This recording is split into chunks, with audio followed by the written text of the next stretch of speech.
नमस्कार, मी व्यंकटेश नरसिंगे. तुम्ही पाहताय महाराष्ट्र जीवन न्यूजचा हा विशेष शो, ज्याच्या माध्यमातून आपण आरोग्याच्या संबंधित काही गोष्टी प्रेक्षकांपर्यंत पोहोचवण्याचा प्रयत्न करत असतो. आज आपल्यासोबत एक विशेष पाहुणे आहेत, जे मागच्या 10 ते 15 वर्षापासून या क्षेत्रामध्ये काम करतात. विशेषतः सोरायसिससारख्या गंभीर आजारावर ट्रीटमेंट देण्याचं काम करतात. बऱ्याचदा आपल्याला माहीत आहे की सोरायसिस एक असा रोग आहे जो पूर्णपणे बरा होत नाही, अशी एक समज आपल्या समाजामध्ये असते आणि त्याच्याबद्दलचे अनेक विश्वास, श्रद्धा, अंधश्रद्धा त्या रोगाबद्दल आहेत.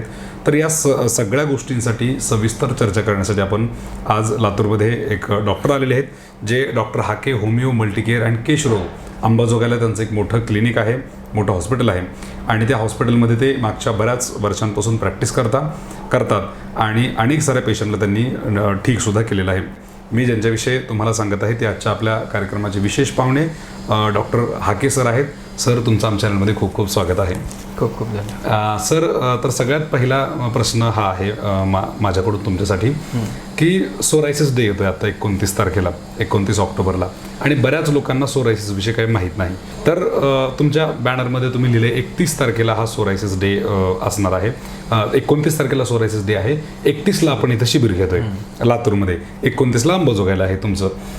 तर आपण बेसिकपासून सुरुवात करूया की हा सोरायसिस आजार नेमका कसा असतो आणि त्याच्यामध्ये काय नेमकं पेशंटला त्रास होत असतो. आपल्या चॅनलच्या माध्यमातून मी रुग्णांशी एक संवाद म्हणून थोडंसं आधी मी म्हणलं त्याप्रमाणे सांगू इच्छितो की सोरायसिस हा एक त्वचा रोगापैकी आजार आहे, ज्यामध्ये त्वचेमध्ये खपली बनते, पांढरट, कधी पिवळसर, कधी थोडंसं फोड येतात आणि असह्य खाज होते आणि खाज होऊन त्या ठिकाणाहून रक्त जोपर्यंत निघत नाही तोपर्यंत पेशंटला आराम वाटत नाही. त्या सोरायसिसचे पार्ट बरेच आहेत, वेगळ्या वेगळ्या जागेवर येणार. तळ हातांचा, तळपायांचा, काही जणांना डोक्यामध्ये येतो. तो कोंडा असा असतो की कधी जातच नाही. त्यानंतर बॉडीवरती येतो, बॉडीच्या सहसा गुडघ्यांवरती, पाठीवरती, असे त्याच्या जागा आहेत. त्या जागेनुसार त्याचे 3 ते 4 प्रकार पडतात. आणि सोरियासिसमध्ये असं पाहण्यात आलं की ज्या रुग्णांनी माझ्याकडे होमिओपॅथी ट्रीटमेंट घेण्यासाठी अप्रोच केला, त्या रुग्णांमध्ये थोडं सोरियासिस बरा होण्याचा कालावधी हळूहळू आहे, पण त्यांना परत तसे झाले नाहीत, असे बरेच पेशंटचे आपल्याकडे अभिप्राय आहेत. त्यांचे फोटो आहेत आपल्याकडं बिफोर आफ्टरचे. आणि जे मी सुद्धा ज्या पद्धतीनं पेशंटला अप्रोच एक वेळ होती की तेवढं कॉन्फिडेंटली करायचो नाही, पण त्या माध्यमातून जे पेशंट बरे झाले त्यांनी दुसऱ्या रुग्णांना माझ्याकडे ज्यावेळेस पाठवायला सुरुवात केलं की सोरियासिससाठी डॉक्टर हाकेंकडे माझा राहिलाय, तू इथे जा. त्यानंतर मी थोडंसं त्यामध्ये फोकस केलं की सोरियासिसमध्ये होमिओपॅथीचं काम जे आहे ते समाजापर्यंत आपण जास्त पोहोचवणं आवश्यक आहे. आणि आज त्या निमित्तानं आपण लातूरला जे मी व्हिजिट करतो आहे 31 ऑक्टोबर पासून, बरोबर, तर त्या दिवशी एक सोरियासिसचं शिबिर म्हणून ह्या ठिकाणी सुरुवात करतो आहोत. कारण 29 ऑक्टोबरला जागतिक सोरियासिस दिन आहे. कुठल्याही क्षेत्रामध्ये एखादा विशेष दिन यासाठी साजरा केला जातो की त्या माध्यमातून जनमानसांमध्ये त्या आजाराबद्दलची माहिती देता यावी आणि त्या आजाराचं योग्य ट्रीटमेंट, निदान आणि कुठल्या पद्धतीनं तो बरा होतो याचा एक अवेअरनेस करायचा असतो. आणि आज आपल्या माध्यमातून मला लातूरकरांच्या सेवेसाठी 31 ऑक्टोबर हा दिवस आपण शिबिराचा निवडलेला आहे. तर मी प्रेक्षकांना आवाहन करतो की ज्यांना सोरियासिस आहे किंवा ज्यांना कोणी सोरियासिसचा रुग्ण माहिती आहे अशांना आपली माहिती पोहोचवणे आपल्या चॅनलच्या माध्यमातून. तर डॉक्टर साहेबांनी इथं आपल्याला सांगितलेलं आहे की जास्तीत जास्त लोकांनी या शिबिराचा लाभ घ्यावा. आणि विशेष म्हणजे डॉक्टर साहेब लातूरच्या जे देशी केंद्र शाळेच्या बाजूला जे शेळके थायरॉइड क्लिनिक आहे, तर त्या ठिकाणी पेशंटची सेवा करतात, त्यांना ट्रीटमेंट वगैरे देतात. तर याच ठिकाणी तो 31 तारखेचा शिबिराचा प्रोग्राम असणार आहे. आणि मोठ्या संख्येनं ज्यांना कोणाला प्रॉब्लेम आहे किंवा आपल्या परिचित लोकांना आहे त्यांना तुम्ही सांगू शकता आणि त्यांच्यापर्यंत सुद्धा ही बातमी पोहोचू शकता. तर सर, आपण पुढे जाऊयात की आपण ज्या पद्धतीनं त्वचा रोग, ॲलर्जी, वातरोग, केशरोग हे सुद्धा पूर्णपणे ट्रीटमेंट करता आणि विशेष म्हणजे होमिओपॅथीमध्ये ह्याची ट्रीटमेंट होते. तर ह्याचा कसा तुमचा हे राहिलेला आहे, म्हणजे अनुभव राहिलेला आहे आतापर्यंतचा, पेशंटचा कसा अनुभव राहिलेला आहे यामध्ये? मुळात असं आहे की होमिओपॅथी हे जे शास्त्र आहे हे शास्त्र त्या व्यक्तीच्या पूर्ण आजाराचे जे काही त्या बॉडीमध्ये घडलेल्या हिस्ट्री आहे ते पूर्ण हिस्ट्री लक्षात घेऊन त्यांना दिलं जाणारं मेडिसिन आहे. एक होलिस्टिक अप्रोच असतो होमिओपॅथीमध्ये. त्यामुळं होमिओपॅथीमध्ये कुठल्या रोगावर कुठल्या डॉक्टरचं किती अभ्यास आहे त्यानुसार तो डॉक्टर त्यामध्ये काम करतो. बरोबर. आता उदाहरणार्थ मी दुसरं एक डिग्री आहे माझ्याकडे की PG डिप्लोमा इन ट्रायकोलॉजी, की ज्या डिग्रीचा उपयोग म्हणजे केश रोगाचे पेशंट पाहण्यासाठी होतो. आणि ते केश रोगाचे पेशंट पाहत असताना सुद्धा त्यामध्ये काही जणांना जो कोंडा आहे तो सोरियासिसचा कोंडा झालेला होता डोक्यामध्ये, आणि तो कुठेही ट्रीटमेंट घेतल्या किंवा अतिशय बराच कालावधी गेला तरी ते जात नव्हते. मग अशा लोकांनी माझ्याकडं ट्रीटमेंट करण्यासाठी ज्यावेळेस आले तर त्यांना फरक पडत गेले. मग त्यामधला अभ्यास म्हणा किंवा रुग्ण पाहण्याचा एक अनुभव वाढत गेला माझा, आणि त्यामधूनच पुन्हा सोरियासिसचे पेशंट पाहण्याचा अनुभव वाढत गेला. मग या माध्यमातून थोडंसं मी आजकाल समाजामध्ये ज्यावेळेस एखाद्या डॉक्टरची माहिती द्यायची असते तर ते डॉक्टर कशामध्ये स्पेशलिस्ट आहेत म्हणून ते सांगणं थोडंसं आवश्यक असतं. बरोबर. तसं होमिओपॅथीमध्ये पूर्ण बॉडीवरती जे काही डिफिशियन्सी जे काही डिसीज आहेत, जे डिसऑर्डर आहेत त्या सगळ्यांवर ट्रीटमेंट होत असते. पण ज्यावेळेस आपल्याला एक माहिती समाजामध्ये द्यायची असते तर त्यामुळं मी त्यामधले 4 गोष्टी निवडलेल्या आहेत ज्या आपण लातूरमध्ये प्रॅक्टिस करतो. की त्वचा रोग आहे, त्वचा रोगामध्ये बरेच त्वचा रोग आहेत, त्यापैकी सोरियासिस आपण घेऊ. दुसरी गोष्ट ॲलर्जी आहे. ॲलर्जीमध्ये छोटे छोटे ॲलर्जी असतात, कधी पूर्ण बॉडीवर उठणारे ॲलर्जी असतात, कधी लोकल एरियामध्ये ॲलर्जी असतात, सर्दीच्या ॲलर्जी असतात. बरोबर. म्हणजे इम्युनिटीचे काही डिसऑर्डर असतात, आणि इम्युनिटीचे जे काही आजार असतात प्रतिकारशक्तीचे त्यांच्या माध्यमातून ज्यावेळेस ते स्वरूप बदलत वेगवेगळ्या ॲलर्जी होत राहतात.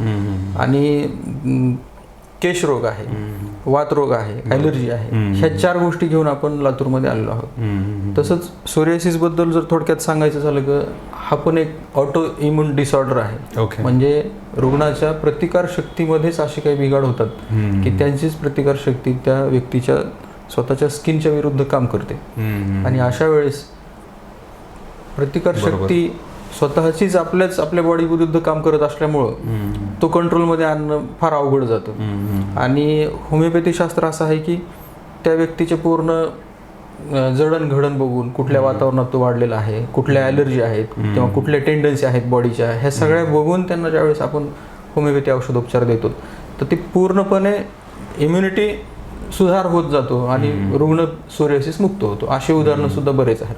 तर आपण या ठिकाणी आज चर्चा करत आहोत डॉक्टर हाके सरांसोबत, आणि त्यांनी बऱ्याचशा गोष्टी आपल्याला सोरायसिस विषयी सांगितलेल्या आहेत, त्वचा रोगाविषयी सुद्धा सांगितलेल्या आहेत. आणि खरंच मला सुद्धा सर, मी एवढ्या दिवसानं पाहतोय सोरायसिस विषयी एवढं काय अवेअरनेस नव्हतं की नेमका आजार काय असतो, कसा असतो, पण आज तुमच्या माध्यमातून ते समजते. आता मला एक प्रश्न याच्यामध्ये आणखी विचारायचा तुम्हाला की मी बरेचसे तुमचे फोटोज आणि व्हिडिओ पण पाहिले ट्रीटमेंटच्या नंतरचे, ट्रीटमेंटच्या आधीचे. तर ज्यावेळेस सोरायसिस सारखा गंभीर आजार माणूस थकून गेलेला असतो की हा आता काही माझा इलाज होणार नाही, पण ज्यावेळेस तुम्ही त्याला पूर्णपणे बरं करता त्यावेळेस त्या पेशंटची कशी प्रतिक्रिया असते? पेशंटच्या प्रतिक्रिया ज्यावेळेस मी पाहिल्या आणि त्यामधूनच मी सोरियासिसवर जास्त काम करण्याचा निर्णय घेतला. कारण काही वेळेस असे पेशंट पाहिले मी, एखादा तरुण असतो, त्याला 5 वर्षांनी 6 वर्षांनी सोरियासिस झालेला असतो, त्याचं जे काही अर्थार्जन असतं ते बऱ्यापैकी सोरियासिसवर त्याचा खर्च चालू असतो, त्यानंतर त्याचं कार्यक्षमता कमी झालेली असते सोरियासिसमुळं. आणि अशा वेळेस तो रुग्ण ज्यावेळेस होमिओपॅथी ट्रीटमेंट घेतली आपल्याकडे आणि तो त्यामधून बाहेर आला तर त्याचा आनंद म्हणजे फार मोठी गोष्ट आहे. की हे मला त्या पेशंटचा झालेला जो आनंद आहे त्याने जी मला कमेंट दिलेली आहे ती कुठल्याही एका डॉक्टरसाठी जी खरी कमाई असते तसं मला वाटलं. बरोबर. आणि काही रुग्णांमध्ये सोरियासिसचे बरेच ट्रीटमेंट औषधोपचार घेऊनही ज्यावेळेस राहत नाही तर त्यांच्यामध्ये व्यसनाधीनता वाढली. व्यसनाधीन होऊन त्या लोकांचा म्हणजे कधी ट्रीटमेंट घ्यायचे, कधी व्यसनातून त्यांना रिलीफ वाटल्यासारखं वाटायचं, कधी ट्रीटमेंट घ्यायचे. असं करताना काही माणसं त्या स्टेजला ज्यावेळेस माझ्याकडे आले, सोरियासिस बरा झाला पण व्यसनाधीनता त्यांची गेली नाही. दारूचं झालेलं व्यसन की ज्यामुळं दारूच्या नशेमध्ये पिणं आणि झोपणं, त्याशिवाय झोप येत नव्हती, अशा 1-2 केसेस अशा आहेत की त्यामुळं मी सोरियासिसवर जास्त काम करण्याचा निर्णय घेतला. काही ठिकाणी ज्यावेळेस महिलांना सोरियासिस होतो, पूर्ण अंगावरती होतो, अशा काही अडचणी येतात आणि त्या महिला ज्यावेळेस सोरियासिस मुक्त झाल्या तर त्यांच्या चेहऱ्यावरचा आनंद म्हणजे हीच मोठी पावती होती आपल्या ट्रीटमेंटची. आणि अशा केसेस पाहिल्यानंतर होमिओपॅथीचं अवेअरनेस सोरियासिस होमिओपॅथीने पूर्ण बरा होतो. किंवा आपल्याकडे जे पेशंट आले त्यापैकी जवळपास 6 महिन्यामध्ये अर्धे लोक बरे झाले, पुढच्या 6 महिन्यामध्ये अजून 30-40% बरे झाले. आणि 1 वर्षाचा कालावधी ज्यांनी दिला होमिओपॅथी ट्रीटमेंटसाठी त्यापैकी 90% पेशंट बरे झाले. असा हा आपल्याकडे आलेला अनुभव आहे. आणि ते ज्यावेळेस पेशंट स्वतः जे अनुभव सांगतात, पूर्वी एक अशी वेळ होती पेशंट फोटो घेऊ देत नव्हते. बरोबर. मला ज्यावेळेस एक कुठं डेमो द्यायचा असतो किंवा हे व्यक्ती आधी असा होता नंतर असं झाला, तो फोटो घेऊ देण्यासाठी त्यांचा नकार असायचा. पण आज एक स्टेज अशी आहे की जे लोक बरे झालेत ते अगदी इंटरव्ह्यू सुद्धा देऊ शकतात की बाबा डॉक्टर हाके तुमच्यामुळं आम्हाला बेनिफिट झाला आहे आणि तुमची माहिती लोकांना द्यायची असेल तर आम्ही तुम्हाला एक अभिप्राय देऊ शकतो. अशी उदाहरणं पाहायला भेटतील.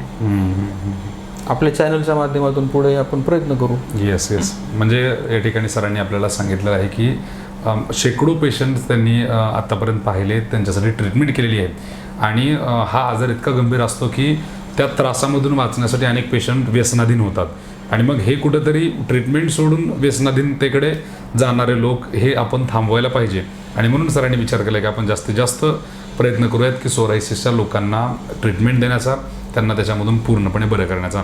आज अंबाजोगाईसारख्या चांगल्या शहरामध्ये त्यांची खूप चांगली प्रॅक्टिस चालते. अनेक शेकडो पेशंट त्यांच्याकडे दररोज तिथं व्हिजिट करतात, ट्रीटमेंटसाठी येत असतात. ही सुविधा लातूरकरांना सुद्धा उपलब्ध व्हावी म्हणून ते लातूरमध्ये सुद्धा आता प्रॅक्टिस सुरू करत आहेत. आणि इथल्या सुद्धा पेशंटला ते आता सुविधा देणार आहेत या माध्यमातून. आणि त्यांचा पत्ता तर मी खाली तुम्हाला डिस्क्रिप्शनमध्ये आणि खाली व्हिडिओच्या देईलच.